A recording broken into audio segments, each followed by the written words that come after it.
নমস্কাৰ জনাইছোঁ সকলোকে। আচলতে মোৰ মানুহজন কায়িকভাৱেহে নাই আমাৰ মাজত, কিন্তু তেওঁ সদায় মোৰ লগত আছে, অসমবাসী ৰাইজৰ লগত আছে আৰু ৰাইজে ইমান মৰম দিছে। তেখেতেও হয়তো ভবা নাছিলে তেখেতক ইমান মানুহে যে ভাল পায়, ইমান মৰম দিব।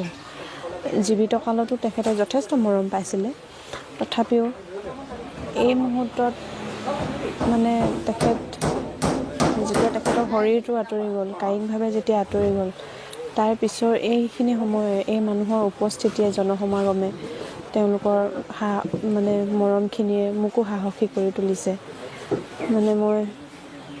মই জীৱনটোত আৰু যুঁজি যাবলৈ বহুতখিনি সাহস অনুপ্ৰেৰণা পাইছোঁ।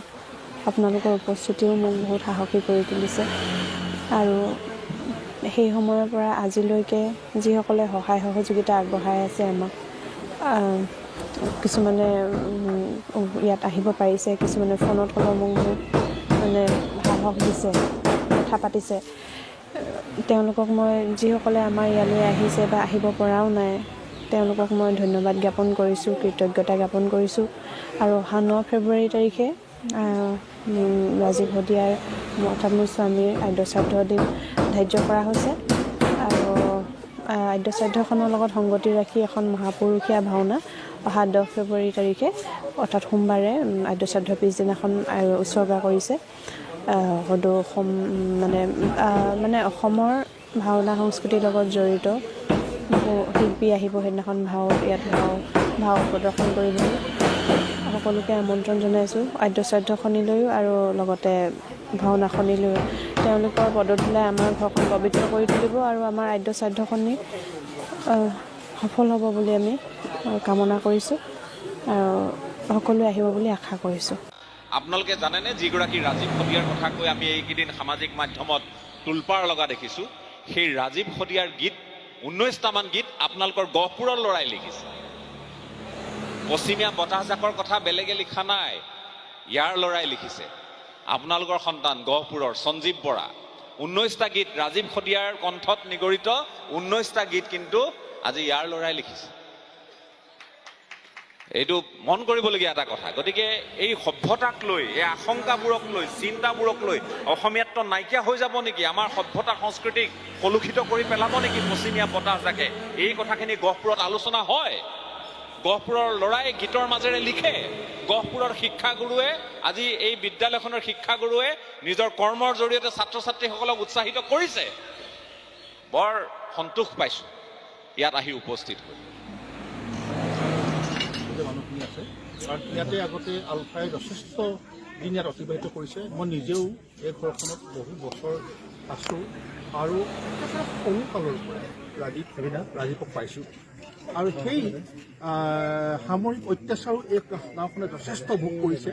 এই সামৰিক অত্যাচাৰ দেখিছে, আমাৰ ল'ৰাবিলাকক দেখিছে আৰু তাৰ যোগেদিয়ে ৰাজীৱ শদিয়াৰ অন্তৰত এটা এই যিটো জাতীয়তাবাদী যিটো ধাৰা সেইটো সৃষ্টি হৈছে। গতিকে সেইকাৰণে ৰাজীৱ শদিয়াৰ মৃত্যুটিয়ে চবকে সেইকাৰণে ফোন কৰিছে। যিখিনিয়ে অসম আৰু অসমীয়াক ভাল পায় সেই মানুহখিনি আজি অন্তত ৰাজীৱ শদিয়াৰ কাৰণে চকুৰ দিছে। কাৰণ ৰাজীৱ শদিয়াই শেষলৈকে কেৱল অসম আৰু অসমীয়া ক্ষেত্ৰত গীত গাই গ'ল, কাহানিও আপোচ নকৰিলে, কোনো বঁটা বাহনৰ কাৰণেও সি কেতিয়াও দৌৰাবলৈ চেষ্টা নকৰিলে। গতিকে সেইকাৰণে আমি ৰাজীৱ শদিয়াৰ আদ্য শ্ৰাদ্ধখনত সেইকাৰণে আমি সকলো জড়িত হৈছোঁ, যাতে আমি এইটো দেখা গৈছে যিজন ৰাজীৱ শদিয়াই কৈছিলে যে মই গোটেই অসম ঘূৰিলোঁ, অসমীয়া দেখি নাপালোঁ। গতিকে আমি অসমীয়া দেখাবৰ কাৰণে চেষ্টা কৰিছোঁ। সঁচা কথা, আমি আহোম হ'লোঁ, মৰাণ হ'লোঁ, মটক হ'লোঁ, কোচ হ'লোঁ, কছাৰী হ'লোঁ, অসমীয়া নহ'লোঁ।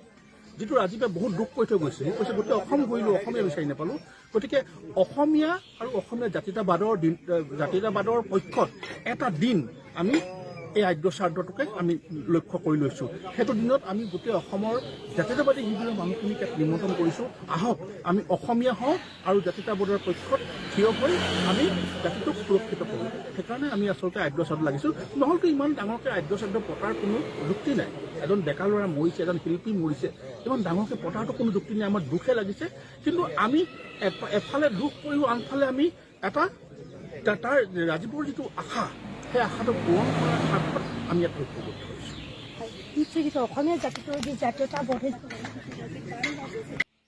নমস্কাৰ।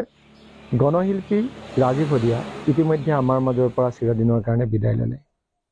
সমগ্ৰ অসম ম্ৰিয়মান হৈ আছে আৰু আমিও যথেষ্ট দুখ পাইছোঁ তেখেতৰ শূন্যতাত। এতিয়া কথা হ'ল কি যে ৰাজীৱ শদিয়াদেৱৰ পৰিয়াললৈ আমি বৰ্তমান যোৱা নাই। ইয়াতে বহু মানুহ গৈ আছে। আমি ভাবিছোঁ কিছুদিনৰ পিছত আমি যাম। অহা মাৰ্চ মাহতে যাম বুলি আমি অনুশীলন পৰিয়ালে সিদ্ধান্ত গ্ৰহণ কৰিছোঁ। মানে অনুশীলনৰ পৰা আমি কোনোবা কেইজনমান তালৈ যাম।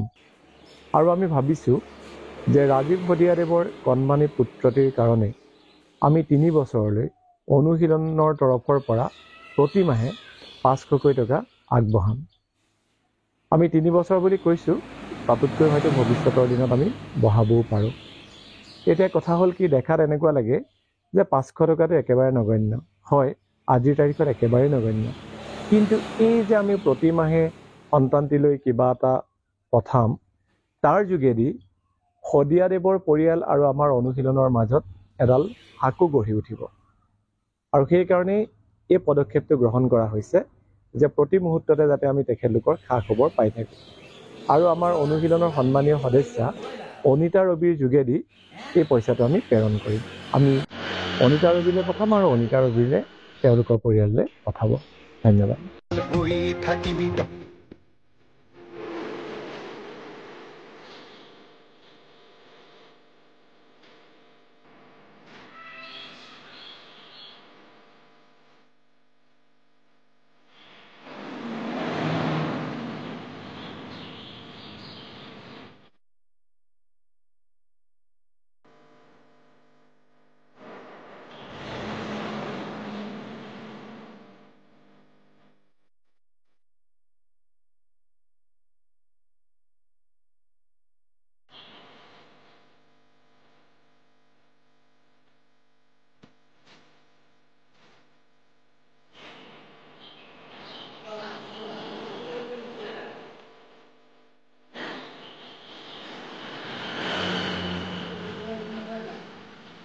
তোৰ সীতাৰ জুই জ্বলিছে সীতাৰ ধোঁয়া